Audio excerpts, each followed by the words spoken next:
صلی اللہ علیہ وآلہ وسلم، تم جہاں بھی ہو اس پر درود پڑھو، تمہارا درود مجھ تک پہنچتا ہے۔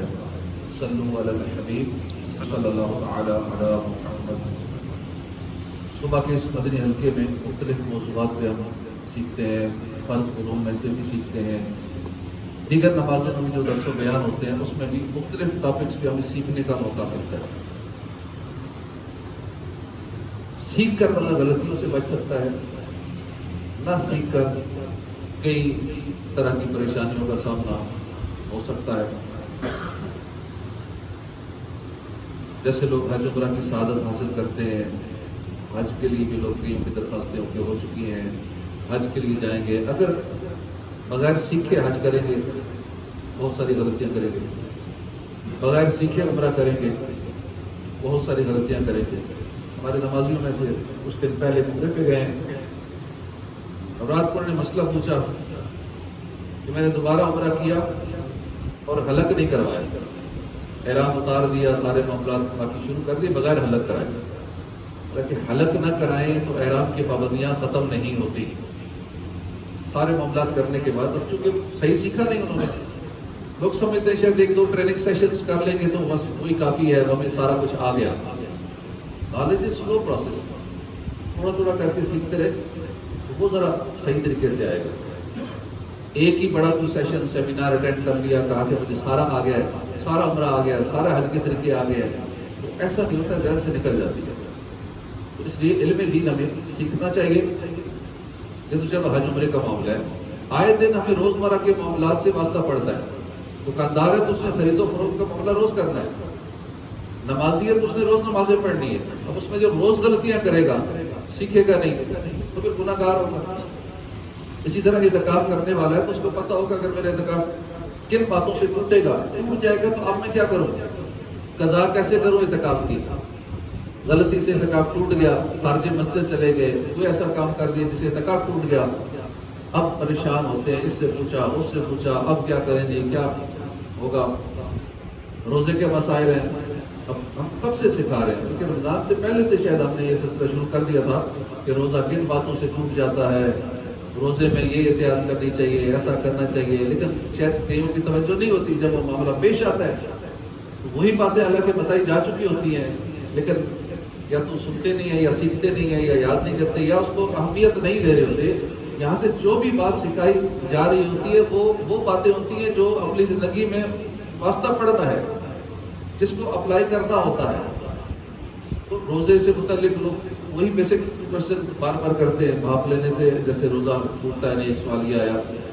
تو اب لوگ سوشل میڈیا سے بھی سوال مختلف دیکھتے نہیں، میں کس سے سوال پوچھ رہا ہوں، لوگ گوگل سے بھی پوچھتے ہیں، یوٹیوب سے پوچھتے ہیں، چیٹ جی پی ٹی سے پوچھتے ہیں۔ اب یہ نہیں پتا کہ جس سے پوچھا آگے سے اس نے کس کا فتویٰ اٹھا کے دے دیا، کس کا مفتی تو بے شمار ہے، مفتی بہت سارے ہیں، تو ایکچولی کون مفتی ہے، کس سے سوال پوچھنا ہے، حقیقت والا ایکچولی کون ہے، درافتہ کس کا فتویٰ زیادہ ویلڈ ہے، تو یہ ساری چیزیں دیکھنی پڑتی ہیں۔ اور بھاپ لینے سے انہیلر سے لیں یا ایک اور وہ مشین ہوتی ہے اس کا مخصوص نام ہے نیبولائزر، یا اس ٹائپ کا ہوتا ہے، اس سے بھاپ بھی لیتے ہیں تو بھاپ لینے سے روزہ ٹوٹ جاتا ہے۔ کچھ لوگ کہتے نہیں ٹوٹتا، مختلف علماء، لیکن دارالفتہ اہل سنت کا یہ فتویٰ ہے کہ اس سے ٹوٹ جاتا ہے۔ اب پھر کئی لوگ اسی پہ قیاس کرتے ہیں کہ اچھا اس سے ٹوٹ جاتا ہے تو پھر کچن میں جو اسمیل آ رہی ہوتی ہے پھر اس سے بھی ٹوٹ جاتا ہے۔ اپنے پاس سے قیاس کر کے نا ایک مسئلے کا قیاس دوسرے پہ ایڈجسٹمنٹ کرتے ہیں، ایک مسئلے کو دوسرے جگہ ہم اپنے پاس سے قیاس نہیں کر سکتے، اس لیے اپنے پاس سے قیاس لگا کے خود ہی کسی کو مسئلہ نہیں ایسے ہے تو پھر یہ بھی ایسے ہی ہوگا، ایسا نہیں کرنا چاہیے۔ اس سے نہیں ٹوٹتا۔ تو جو کچن میں اسمیل آ رہی ہے، مختلف قسم کے کھانوں کی آ رہی ہے، کچھ فرائی کر رہے ہیں اس کی اسمیل آ رہی ہے، بھاپ آٹومیٹکلی اگر وہ جا رہی ہے اس سے نہیں ٹوٹے گا۔ ہاں خود بخود جو بھاپ لیتے ہیں کسی بیماری کی وجہ سے، کوئی ٹی بی ہو گئی یا ویسے کوئی کرونا کی وجہ سے یا کوئی پرابلم ہے، اس سے روزہ اس طرح ٹوٹ جاتا ہے۔ تو بہرحال کہنے کا مقصد یہ تھا کہ ہمیں سیکھنا چاہیے، چاہے حج عمرے پہ جانا ہے، چاہے روزے کے معاملات ہیں، چاہے اعتکاف کے معاملات ہیں، آگے عید آ رہی ہے، عید کے بارے میں سیکھنا چاہیے۔ لوگ عید پڑھتے ہوئے پریشان ہوتے ہیں کہ پتہ نہیں ہاتھ اٹھانے یہ رکھتے ہیں، پھر دائیں بائیں بھی دیکھتے رہتے ہیں کہ جیسا یہ کرے گا پھر میں بھی وہی کر لوں گا، تو یوں کر کے وہ نظام چلا رہے ہوتے ہیں، تنگ ٹپا رہے ہوتے ہیں، ٹائم یہ معاملہ گزر جائے، سال بعد آدھی مڑ کے ابھی تو گزرے نا، 2 رکعتیں پورے ہو کسی طرح. تو ساری چیزیں سیکھنی چاہیے. آج شب قدر کا چانس ہے، آنے والی رات 27ویں دنیا بھر میں لوگوں کو امید ہوتی ہے کہ شب قدر ہو سکتی ہے، زیادہ چانس ہیں، زیادہ اقوال ہیں، احادیث مبارکہ میں اس کا ذکر ہے. پھر 27ویں شب کا خاص ہے سلسلہ، لوگ عبادت کرتے ہیں، ختم قرآن کا سلسلہ ہوتا ہے. اس حوالے سے بھی ہمیں معلومات ہونی چاہیے. ابھی انشاءاللہ ترجمہ تفسیر سننے کے بعد شب قدر کے حوالے سے کچھ ڈیٹیل سے میں عرض کروں گا. اگر توجہ سے سنیں گے تو انشاءاللہ یہ آنے والی رات ہمیں اس کی اہمیت بھی پتہ چلے گی، اور اس رات کو عبادت میں کیسے گزارنا ہے، کن کاموں سے ہمیں بچنا چاہیے جس وجہ سے شب قدر کا تعین اٹھا لیا گیا. ورنہ تو ہمیں پتہ ہوتی کہ کب ہے، لیکن کچھ کام ایسے ہوئے جس وجہ سے اس کا تعین اٹھا لیا گیا. تو انشاءاللہ اس کے بارے میں عرض کروں گا. پہلے ہم 16واں پارہ جو ہمارا جاری ہے سورہ طٰہٰ، اس کا ترجمہ اور تفسیر سنیں گے، پھر انشاءاللہ شب قدر کے حوالے سے سنیں گے.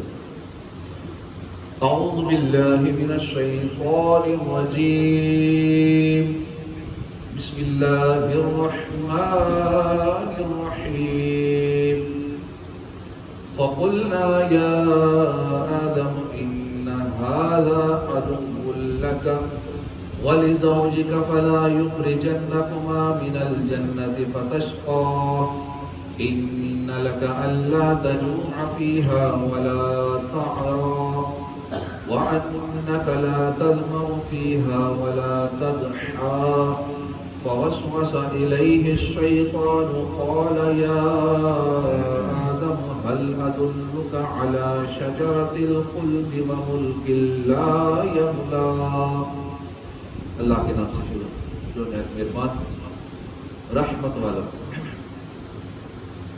فقلنا، تو ہم نے فرمایا، یا آدم، اے آدم، ان ھذا، بے شک یہ عدو لک، یہ تمہارا دشمن ہے.